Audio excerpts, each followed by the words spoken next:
Če si ženska okoli 40 in nikakor ne vidiš rezultatov, je zelo mogoče, da delaš eno od teh 6 napak. Prva je ta, da vedno poskrbiš najprej za druge. To je ista fora kakor na letalu, ko si moraš najprej sebi nadati masko, zato da lahko drugim pomagaš. In isto je pri obrokih. Najprej moraš sebe nahraniti, zato da si ta lahko ustvarjaš obroke za druge. In kar vidim najbolj pogosto je pa to, da itak je ves trud namenjen temu, da pripraviš obroke za druge, za otroke, za moža, za vse, ti pa zraven poješ malo tam, malo prigrizkov, malo ostankov in v bistvu ostaneš sita na nek način, ampak brez pravega obroka. Ko ne poješ dovolj beljakovin, ki bi te nasitile, dovolj vlaknin, maščob, skratka, tvoja prehrana je zelo podhranjena in seveda se počutiš zelo utrujeno, nimaš niti energije bolj za trening, za korake, za karkoli. Tako da moja ideja je tukaj absolutno priprava obrokov za naprej. To se sliši mogoče ful zakomplicirano, ampak ni, ker v bistvu si lahko te neke ogromne solate, ki imajo veliko beljakovin in vsega, kar rabiš, hidratov, vlaknin, maščob, pripraviš vnaprej in jih imaš za več dni. Lahko si pripraviš tortilje, lahko si pripraviš kup enih stvari, ki jih v bistvu vzameš in jih imaš na dosegu roke, ki si lačna. In ne grickaš malo tle, malo tam, ker to te ne pripelje nikamor.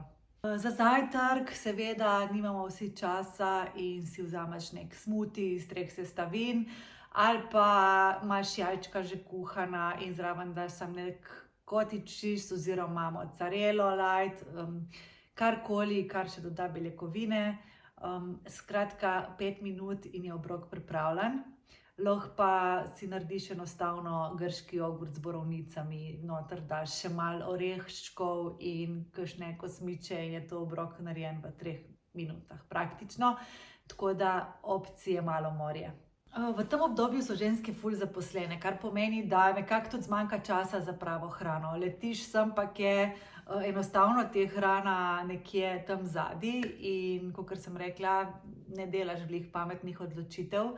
Zato je druga napaka ta, da enostavno ne čutiš lakote ali pa se jo izogibaš. In v obdobju stresa pogosto tudi ljudje ne čutijo lakote in ne pojedo dovolj, ampak to še vedno ne pomeni, da tvoje telo ne potrebuje hrane. Še vedno potrebuje dovolj hranil, beljakovin, maščob in hidratov, vlaknin, vse mikrohranila, tako da še vedno moraš temu zadostiti, če se nočeš počutiti pol slabo ali pa plant zvečer po sladkih, zelo okusnih in redilnih stvareh. Doda še nihanje razpoloženja na to, padec energije, slabo spanje, ker ni telo dobilo dovolj hranil, sploh nobene želje po gibanju, torej tvoje telo je nekako v stanju, ki se sploh ne želi gibati. Ne tako na trening mislim, ampak dejansko to, kar jaz zdaj delam z roko, tvoje telo ne bi, zato ker enostavno nima energije. In ker telo nima energije, ne enostavno špara z energijo in mogoče boš čutila, da hodiš bolj počasi, da nimaš teh mikrogibov. Opazuj se, pa boš videla, kaj naredi tvoje telo, ki nima energije / hrane. In k temu seveda doda veliko tudi pitje kave. Zakaj? Zato ker pitje kave v bistvu odreže apetit za nekaj časa in zjutraj recimo, če je prva stvar tvoja kava, ti bo odrezalo apetit za 2 uri in boš ratala lačna šele ob 10-11. In to se potem sam zacikla ali pa popoldne spiješ še eno kavo, pa še eno in si tako odrežeš apetit in s tem tudi željo po hrani, pravi hrani.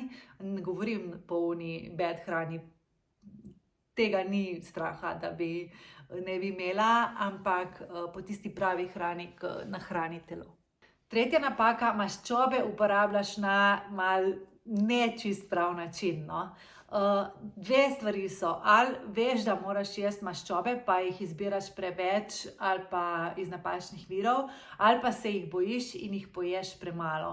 Obe situaciji vodita do iste stvari in sicer do hormona sitosti, ki ne deluje optimalno in potem poješ preveč. Si bolj lačna in imaš ful več želje po sladkem.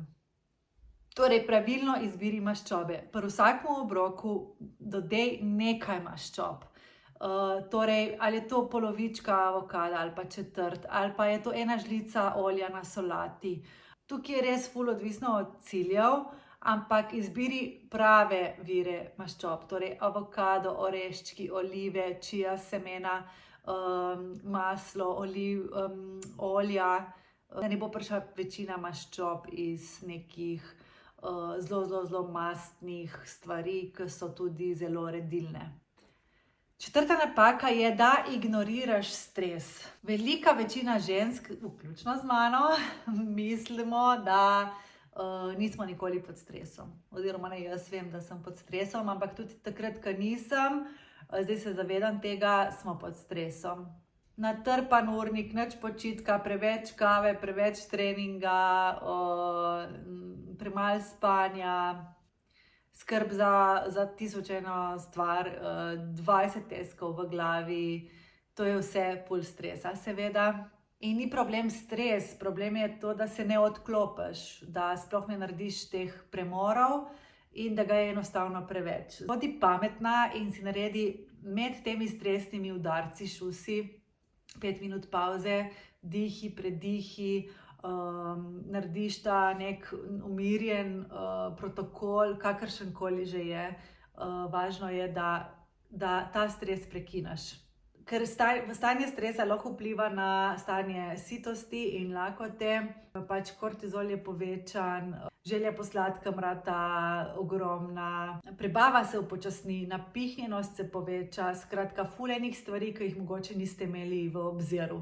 Moji protokoli bi bili vsako uro ali pa vsake 2 uri med delom presekati, narediš dihalne vaje, greš ven za 15 minut in pa absolutno prej hoditi spat in čim manj scrollanja. Tako pravijo. 5. ful pomembna, gledaš napačne merilnike. Tehtnico. Ženske, ma ne samo po 40, že celo življenje se osredotočajo samo na tehtnico, koliko bo pokazala cifra na vagi je vse. In determinira tvoje življenje, par teh številk gor dol ti lahko pokvari cel dan.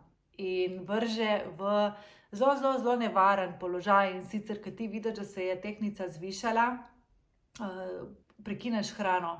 In ko ti prekineš hrano, prekineš energijo telesu.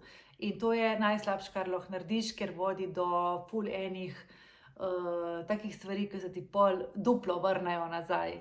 Ker tehtnica ti ne pove, koliko mišic imaš in koliko imaš maščobe. Pove samo skupno težo, skupno telesno težo, ki pa nima nobene veze s tem, kaj ti si. Ker recimo pri meni, jaz imam zdaj največ kil v lifeu, pa v bistvu najbolj zgledam, kar pomeni, da sem si zelo izboljšala telesno sestavo, mišic je več, maščobe je manj.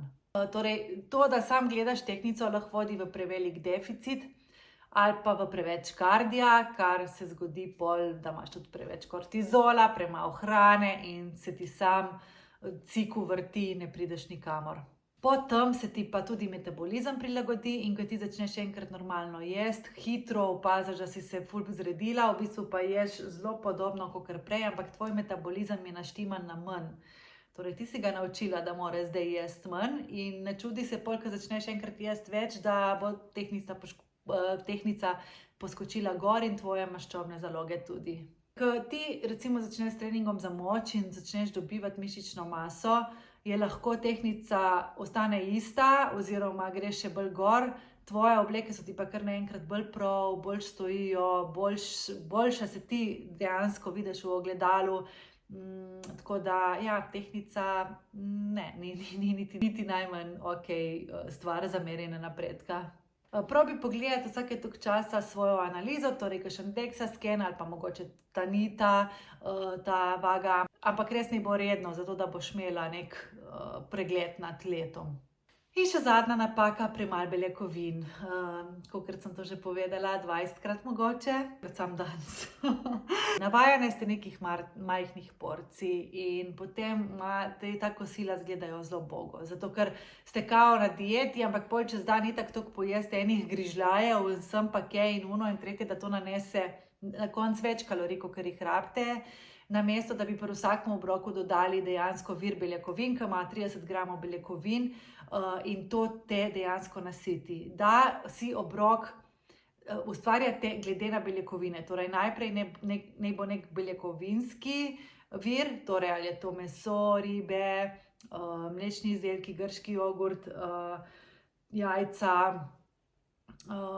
tudi leča in razne stročnice in potem glede na to ustvarite krožnik, ogljikove hidrate in maščobe in je to v bistvu to, nasiti vas, mišice bodo ohranjale vse tisto, kar ste naredili na treningu, ker če beljakovin ni dovolj, se metabolizem upočasni, seveda zato, ker mišice nekako še bolj se kurijo, torej metabolizem se tudi prilagodi v počasnejšega, slabše počutje, slabša energija in tako naprej. To je to, upam, da si dobila kakšen uvid, kaj delaš narobe in da ga boš popravila, da boš čim prej prišla do svojih rezultatov, tako kot prihajajo moje punce v mojih programih in izzivih.